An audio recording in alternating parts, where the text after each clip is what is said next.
Welcome to the Thriving Tribesmen podcast. My name is Corey, your host, and I'm excited to be making this episode. Today, we're going to be doing an episode. I've just realized that some of the episodes that I've done, I've talked about seduction, but I haven't done a tactical seduction for a long time. So today, we're going to be talking tactics, and I'm hoping by doing this, that by this weekend, you'll be getting intimate with your partner, and when you do, you're going to be so excited. You're going to go to Thriving Tribesmen Instagram and say, we did it. And because we are so excited, we'll get you onto a call. And as soon as you get you into the call, we're not going to try and sell you anything. We're not going to put you under pressure to buy anything. We have a program. If you are the right fit, we'll tell you what that entails in order to join the program. But at the same time, at the moment, we're still running the case study group. So it might be a case that we might invite you to join the case study. But there's no selling that's going to happen whatsoever. What will happen will be that once you have had an intimate moment with a partner, we will then teach you how to take it to the next level. Now, if you've not had an intimate moment, it doesn't mean that you don't come over to Instagram and say it. You can just come over and say, we had a kiss, or it felt a bit different. Whatever result you get, come over and then we'll show you how to get more of the same result. So, and there's no catch. We're not going to be selling anything to you. Literally got nothing to sell to you unless you want to take it to the next level. So literally nothing. So, and it's an important piece as well when I say this, because generally what I'm doing right now is what you need in order to be very good at seduction. You have to be divorced from the actual outcome. I would love it if everybody came onto our DMs and they were prepared to buy and they wanted to buy, and that would make my life so amazing. But I know for a fact that the moment I push it on you that I really want this, it's never going to happen. So the moment I can release it, it becomes a no obligation. I mean, if you come there, if we give you a result, you'll be able to see that we can actually work together and give you a better result. So this is the reason why we do all of this, and this is why the podcast exists. And it's also tying into the topic that we're going to be talking about, which is when it comes to seduction, there's a difference between sexual pressure, which is what most people do, and generally why people end up in a sexless relationship. And then there's also a difference between creating sexual tension. Because when you create sexual tension, this is the secret to having high frequency within your relationship. The ability to control her energy and then create that sexual tension, and then do it. It should be chasing you in order for it to be frequent. So this is why it's a very important lesson. It's going to be very tactical. I'm going to try and be as quick as possible. And really, when you think about sexual pressure, usually most of the times when we do sexual pressure, we do certain behaviors in order to create an environment where we can have sex. So most people do this in different ways. They take on all the chores. Now, I'm not against you doing chores. You have to do chores for yourself. You have to be happy to do it because you want to do the chores. If you're doing it for you to give her rest so that she is off her feet so she can rest, really all that does is remove her engagement into the seduction, and therefore increases the pressure on her. And this is you leaning in order to hopefully get sex. And now you have to imagine that when it comes to seduction, when you put pressure on, it kills the vibe or makes it lean back. But if you take pressure off, it creates tension, and then she wants to lean in. And the best way to describe this, imagine if you had a pole attached to your chest and the same pole was attached to her chest. If you lean in, as in move your chest forward, she would lean back. So she would go away from you because you're pushing in. And this is the same thing that happens. So when you start doing all these chores and doing certain things, taking her out for dates, doing buying flowers, doing all these extravagant things in order to hopefully get sex. It's you leaning in because you have this outcome dependency. If I do 1+1, I should get sex. So you're doing all these things, and what it does, it's just creating this external pressure in order for her to have sex, and therefore it's you leaning in, which then draws her around. So hopefully that makes sense, because it's easier when I teach this when I've got a board in front of me. I can draw, I can doodle it, and give examples on a drawing. So hopefully this actually makes sense. So it's very important then to know how to create sexual tension, and the key of creating sexual tension is divorcing yourself from the outcome, like completely removing yourself from the outcome. The number one thing that stops you from getting laid, and I think I made an episode about this, is the fact that you want to get laid. And it's so counterintuitive. If you could actually let go of the desire of having sex, or in fact, not the desire, you can't get rid of the desire.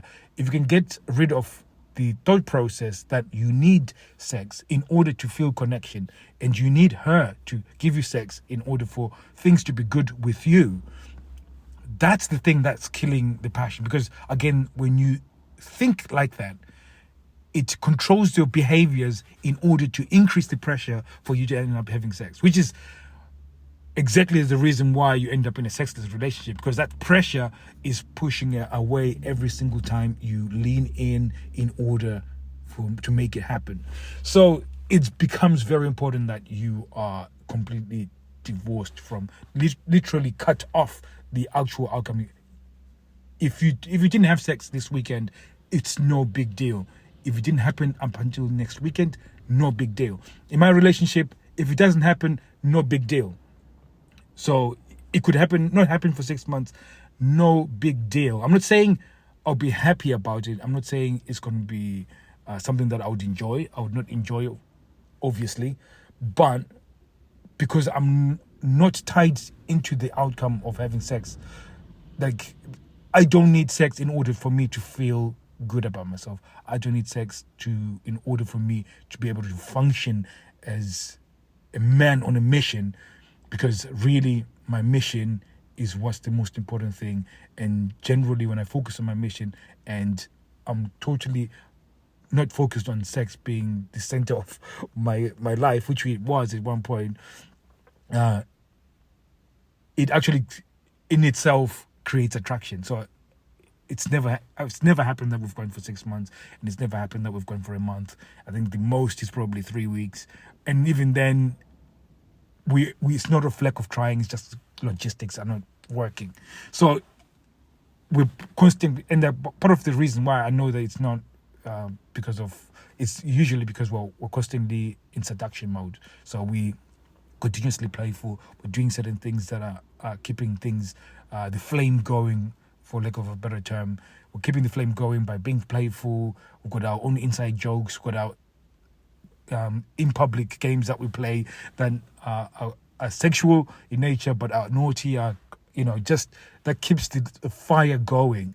So it's, when it comes to it really, and boiling down everything that I'm trying to say here, is that you have to let go of the fact that sex is the most important thing in your world right now.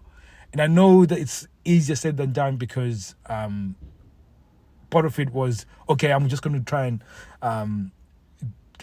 watch a lot of porn and use porn in order to really just disassociate myself with it. But sex ruled my mind at the time, and it took my focus away from my mission and what I wanted to achieve as an entrepreneur, as a dad, as a husband, which then again feeds into that sexless relationship thing, beast, to lack of a better term. So it just perpetuates this whole thing. So the moment I could sort of just really cut myself off on that sex is what I need in order to feel like I can exist, by removing that, it started creating sexual tension inside her, because all of a sudden there's this lack of focus on sex, and I think part of it is that she starts thinking, have I gone off her? Am I seeing somebody else? Is she sexual? Is she sexy? And now she now wants to confirm this. And really, it starts creating a sexual tension within inside her, because most of the times when we create pressure, we're removing her opportunity to actually self-actualize or discover her own sexual, her own exploration patterns, for lack of a better term. So when you really take off the pressure, she starts going on a journey of discovering herself. She starts asking herself the questions: what is going on? Why isn't he putting pressure on me sexually? What does he not find me attractive anymore? And again, the one thing that I need to point out here is that when she starts questioning herself here, many guys end up failing because she'll put you to the test.